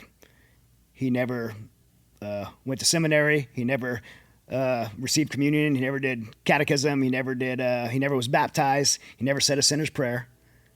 He did one thing. He believed that Jesus was the Son of God. He believed Jesus was Lord. That's it. And most people's theology wouldn't fit to that, but it's right there in the Bible. And Jesus has an interaction with the thief on the cross and says, "Today you will be with me in paradise." Man, thanks for saying that. Yeah. And but we struggle so much as humans between each other, as Christians, backbiting each other over theology, and we're probably all wrong, by the way. Yeah. Me most. Nah. I mean, yeah, some of the hang-ups was when I talked about, when I did that episode with my wife, Katie, about finding faith and It was like what that experience was. It's guardian like who got me to become a warrior or something like that. What's that? The guardian who guided me to become a warrior of yeah. God. Yeah.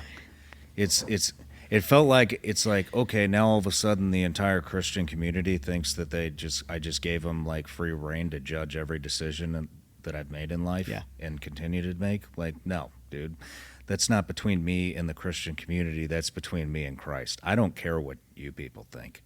Like, this is what I care about. And if you don't like what I'm doing, don't be around. Right. It's like, and I've found it to be a very hypocritical community. It can be. And it's unfortunately, it burns a lot of people and keeps people from, not only keeps people from faith and keeps people from being a Christian, it keeps people out from eternity.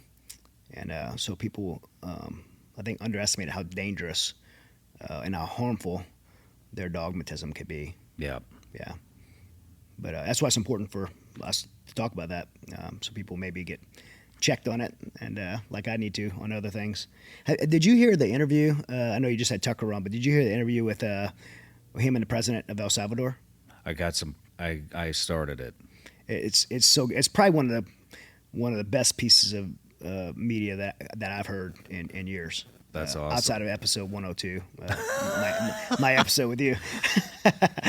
but the guy, I mean, first of all, El Salvador was the murder capital of the world, most dangerous country in the world. And this guy gets elected, and in 3 years, it becomes the safest country in the Western Hemisphere. They said like in the top, maybe like 5 safest countries in the world, but safest in the Western, safer than America by I think our murder rate is 6 per 100,000 per capita of 100,000. Theirs is 2. Man. And so he had cartels, he had MS-13, he had all this stuff. And Tucker's asking him, "How'd you do it?" And he said, "We prayed." And he had a 3-point plan, the official 3-point plan for the government to overcome it. And he said that 3-point plan started with seeking God's wisdom. And it really brought out something that I thought was just phenomenal. He said, if they would have engaged in a physical war, the El Salvador military and police against the cartels, they would never won that physical war. They knew it was impossible. And people oftentimes engage in physical warfare and overlook the most important real war. It's the spiritual war. Even if you win the physical war, the spiritual war rages on. But if you win the spiritual war, the physical war works itself out.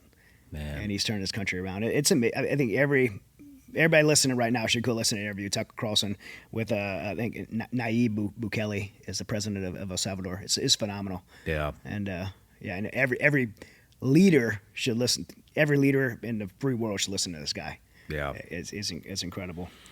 Kind of wrapping up, but I had two more things I really wanted to ask you. One is the military industrial complex. You've mentioned this a couple of times, and I'm super interested in it because as someone who's deployed to Afghanistan, deployed in wars, had my father in wars, my grandfather, like 84 years of my family, my sons, having gone to combat, and then as a humanitarian going to different war zones, working in places like Ukraine. I'm got a book coming out. Well, you endorsed it August 13th. My Mission Without Borders comes out and talking about Ukraine. And one of the things I say in the book is I don't support the billions of dollars that U.S. is sending to Ukraine, but I do support helping people that can't help themselves. But I shouldn't have to be there. Nonprofits shouldn't have to be there helping people that can't help themselves. And I believe the United States has provoked and antagonized people. I believe our administration has created scenarios to start wars, and all that ties to the military-industrial complex, the warmongers in Washington, D.C., these neocons that want war and they profit off of war, and the lobbyists. I probably said it all in my question, but what's your thoughts on that? I think that the United States is creating war to boost its economy, and they do that by feeding the military-industrial complex. Because when we go to war, then we need supplies. Military-industrial complex companies make those supplies. They make technology, whatever it is that they're making. The logistics companies, and then it starts the cycle, And so when we exit a war, economy starts to slip because that's such a important piece of real estate when it comes to our economy. That's why I think we do it. And I think it's gotten out of control, and I don't think we're the good guys anymore. No, unfortunately, as a very proud patriot, by the way, and I think you are too. We're not the good guys anymore when it comes to this. We make decisions that are not in the best interest of the United States, first of all, and cost hundreds of thousands of lives in places that we don't belong. Almost 1 million people have been killed in Ukraine, and I would argue with anyone that the reason Russia went into Ukraine in the first place, and Ukraine is being attacked in the way they are, and the reason civilians are dying there is because of the way the United States responded to it and allowed it, and now incentivizing it, and there's so much corruption and the lobbying, and you mentioned Dick Cheney and KBR and Iraq. Yeah, you have to educate the public too. Right. It's not just the economy. Yes, we go to war. These companies make new technologies, they make new products, they make new fighter jets, whatever it is, right? And then they have to employ thousands and thousands of people to get that done. Well, it also is it's also lobbyists. Hey, right. Vote this in so that we can go to war, so that we can produce this to make these people richer, make our politicians richer than they already are. And so it's I don't think there's any good anymore that's kind of coming from that. No. It is all stems from greed, and people are dying. Yeah, it's costing people's lives. Billions of people are dying because of this. Yeah. And you can't sit here and look at this country and tell me that this is for the better. You can't tell me that our politicians have our best interests, right or left. Why are we so engaged outside of our country when in-house? We don't even have to talk about the divisive like the border, right? Mm-hmm. Which I don't know why is divisive. Right. But look at the roads. Yeah. Look at the poverty in our country. Go to California and look at that mental health crisis that's just festering and growing and getting bigger. And look at the migration that's happening in this country. You'd be lucky to find an OG Tennessean in this state. It's all people from California, New York, Chicago, and they're all they're fleeing. Yeah, they're escaping. But it's what's a carton of eggs now? Like $8? It was like $2.65 a couple years ago. Yeah. Not Like, according to the press secretary. You White can't House tell press me secretary. that we should be sending all our money over. Look at this place. It's a f***ing disaster. Yeah. There's no trajectory. Chicago's like one of the most dangerous places on the planet. Maybe we should move to El Salvador. It sounds like the leadership might have figured it out. Right? Yeah. But Yeah. that's my thoughts. And so, I mean, the Dick Cheney thing, like, we have to give context behind that if we're going to bring it up. Look, Yeah. Dick Cheney was the CEO of Halliburton. Right. KBR is a subsidiary company to Halliburton. Dick Cheney was then the vice president of the United States. And then almost... Major shareholder. Yeah, right?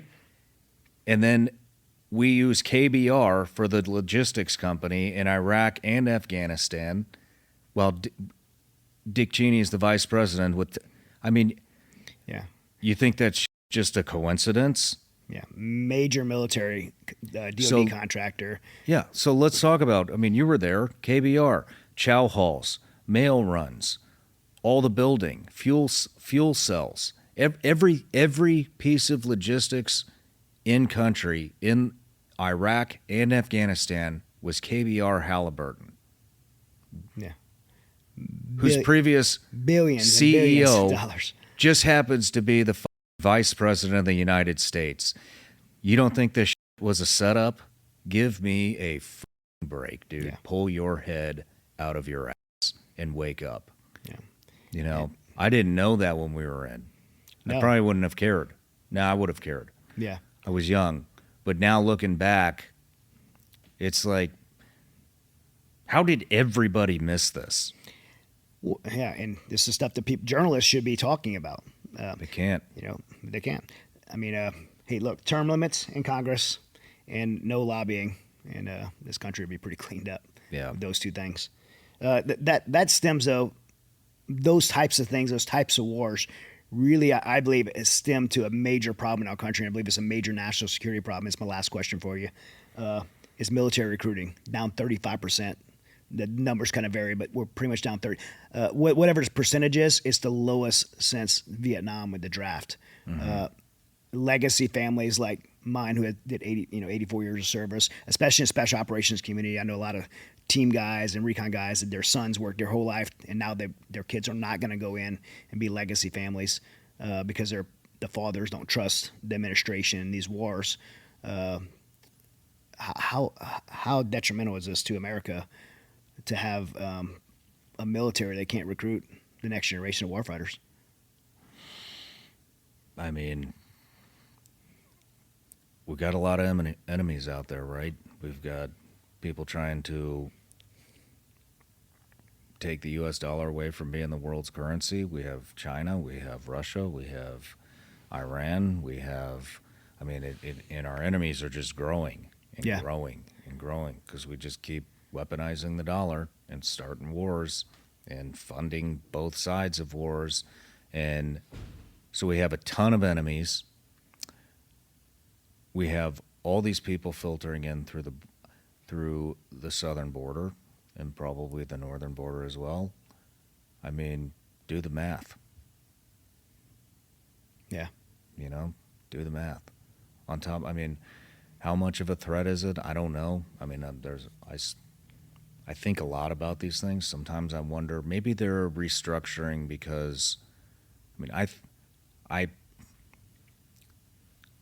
because I don't believe it 100%, but there's a part of me that wonders, well, look, maybe warfare is just developing into something more advanced. Maybe the next generation of warfighters is a bunch of cyber warriors like Ryan Montgomery I was gonna say that. and Yeah. Bryce Case Jr. You know, certainly would probably be a lot more effective than the kind of stuff me and you were doing. Yeah. You know, the new generation might be looking at us like Neanderthals. we look at Civil War like, man, you guys are just going to line up and like, all right, here we, you know. Yeah. And so maybe warfare is just developed. I mean, space, from what I understand, is like, who told me this?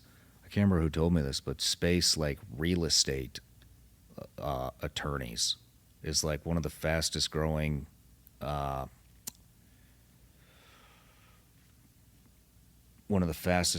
like job opportunity type. I know I'm missing the word, but I was talking to somebody, somebody who would know, and they told me that, and I was like, no kidding, like space real estate. They're like, yeah, there's thousands and thousands of satellites up there, and like, I was gonna say it's infinite.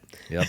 And so, maybe warfare is just developing, and they don't need the typical knuckle dragger like you and I out there anymore. Maybe it's developing into something new. That would be my hope.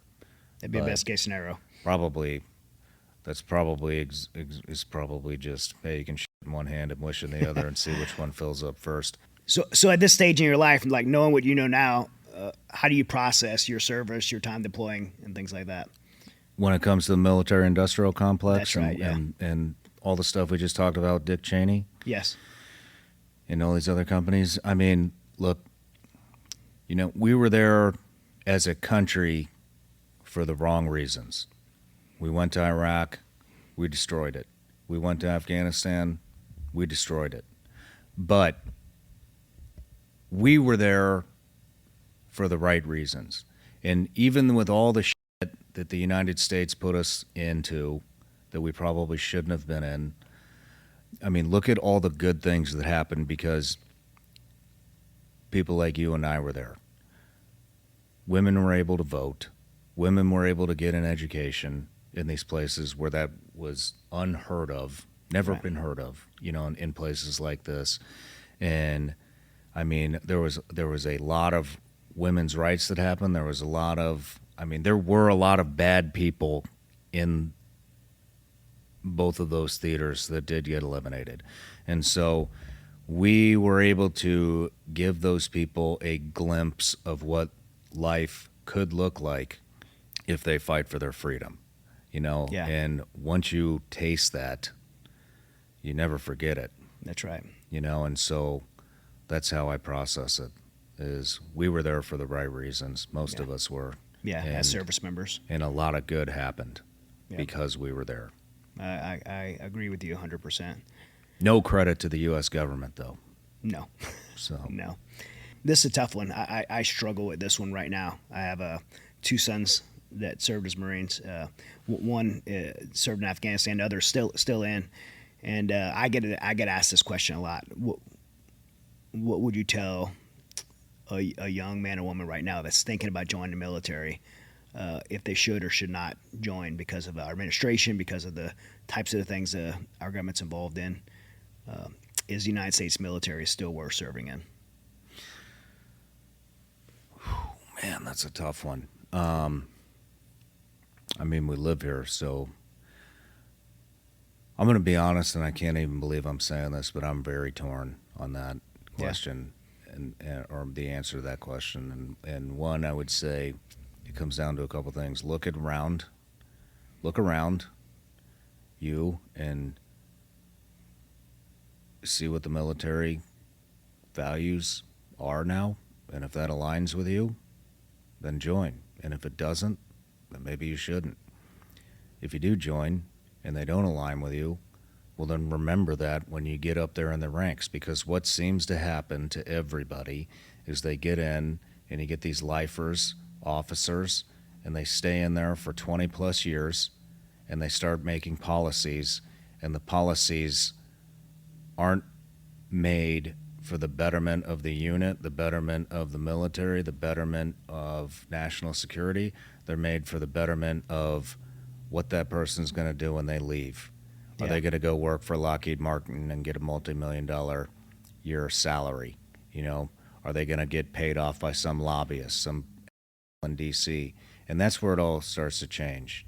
And so when you do join, if you are going to stay in for life and you do start hitting those ranks, then keep that in mind when you get up there, because that's the only thing that is going to get this to turn around, is getting some leaders in there that have a spine. Yeah. I'm with you. I'm torn. I've talked to so many career military guys, particularly from the special operations community, that have sons, and they're advising their sons not to join. And it's I get it. but it's scary to me because I love our country, and we have to have a military service, right? We have to.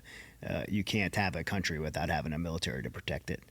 And here's so the it makes good it a news: we got a Second Amendment, right? Yeah. And so if anybody invades this country, guess what? We're all in the military now. We're all in it. Yeah, we are. But you don't have to join to go fight whoever is in office their war, so that they can get paid by the military-industrial complex companies to start a war.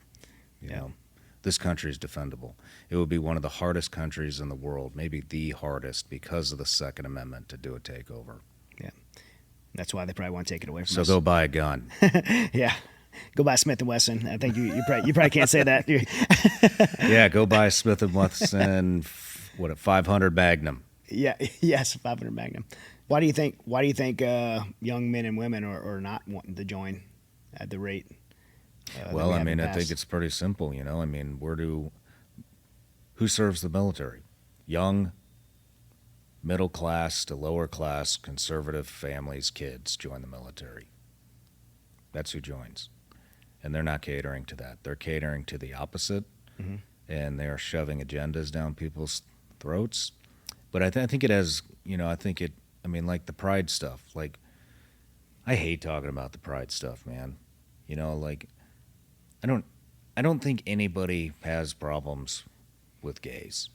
No, anymore. It's never been about that. No. I don't think anybody has problems with lesbians. I don't think there are that many people out there that even have a problem with trans people. And I don't. But I do when you push that on me. Right. Like, I'm not about that. I don't care. I have friends, you know, that are gay. I have or on friends, children. Yeah, you know, but like why are we celebrating any sexuality? Like, that's private, and it's right. Private. You know, I'm not out there like, you don't see people out there celebrating like being heterosexuals. Straight. Yeah. You know, like, you don't need to. It's private. Like, who cares? Why is this like? Why is this a thing that's painted everywhere? And like, so you're not respecting my personal space, and or anybody else's. Like, you're encroaching on personal space. Like, just leave it alone, man. Yeah. If you want to be gay, go be gay. If you want to be trans, go be trans. Like, yeah, when you force that and inject that in the military culture, it hurts morale. And when you force it in any culture, sure, it hurts morale. You know what I mean? And it's just leave people alone. Do your own thing. Shut up and drive on. But I think that's a big thing. Is like they're doing this massive propaganda push when it comes to the pride stuff. And I think another thing is we don't stand up for our own warfighters. I mean, how many, just go up in the studio up there, look at all these warfighters that the U.S. government's tried to crucify, throw in prison for life. Eddie Gallagher, Nick Slatton, Evan Liberty, Paul Slaw, you know what I mean, Dustin Hurd, all those guys. Like, they tried to throw them in the clink. They did throw them in the clink. 3 of those guys had 35 years in prison. Nick Slatton was going to life. Go in prison for life for shit that they didn't do. The government deleted the drone footage that proved their innocence, tried them 3 different times until they could finally get a guilty verdict, and threw them in the clink. And the same with Gallagher. You know, it's like, what? Why are we crucifying our warfighters for killing? Like, Eddie was on trial for killing an ISIS fighter. Like, I'm sorry. What? In war. Yeah. What? What's the problem? Isn't that why did you send us there? Yeah. You know, and so I think that's a big one. I think that the jab was probably a big one. Yeah. You know, and it's just not what it was, man. It's looking a lot more like the Chinese Communist Party than it is the United States of America. I can tell you that. Would you agree? I would agree. When, you know, you're forced to not do warfighter training to do diversity and equity training and those types of things? Or they're not worried about the mission; they're worried about the statement. Yeah, that's a perfect way to say it. And it's I believe it's the result of our recruiting. And for me personally, I do believe it's a national security issue. I hope you're right with the. I hope that. I'm probably not, and I'm not saying that's what I believe. It's just one thing that when I'm sitting at home at the end of the night, decompressing, thinking about all the shit that we covered on podcasts or whatever, like that's I don't just believe everything I see. I try to think big picture, and that's one thing that I do think warfare is evolving. It is, yeah, it is. But well, man, I could do this for 5 hours like our last one, but I'll wrap it up so I know you have somewhere to go, but I want to get out there and shoot this scope with you and learn with you as well. Right on, man. And I want to shoot that hand cannon too, the Smith & Wesson hand cannon. Better wear a wrist brace. Yeah, exactly. But thanks so much, brother. All right, brother. Thank you. We'll do it again. All right, sounds good. Hey guys, thank you for watching this episode of The Resilient Show. I hope you enjoyed it. If you hadn't already, please click subscribe so you don't miss any future content. We have so many amazing guests scheduled and you don't want to miss it.